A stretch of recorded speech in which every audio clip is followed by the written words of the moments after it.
Vreau să-mi deschid un salon. De unde încep?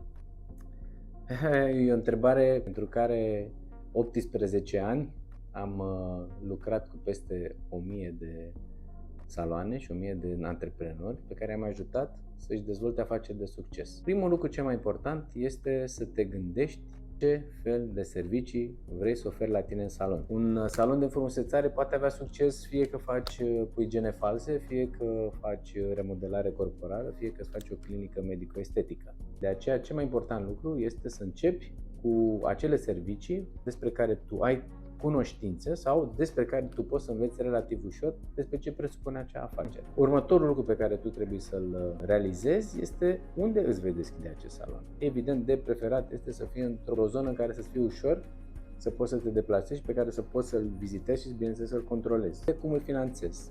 Am, bineînțeles, cel puțin 3 variante pe masă. Prima este să-l finanțezi din resurse proprii, al doua este să-l finanțezi din împrumut bancar, a treia este să-l finanțezi prin programe de finanțare nerambursabile care în ziua de astăzi există și sunt oferite de către guvern și alte instituții.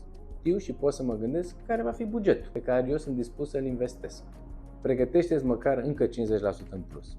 Este un sfat pe care ți-l ofer nu doar pentru domeniul frumusețării. Când ți-ai stabilit un buget, mai puneți deoparte 50% pentru orice altă cheltuială neprevăzută care cu siguranță o să apară.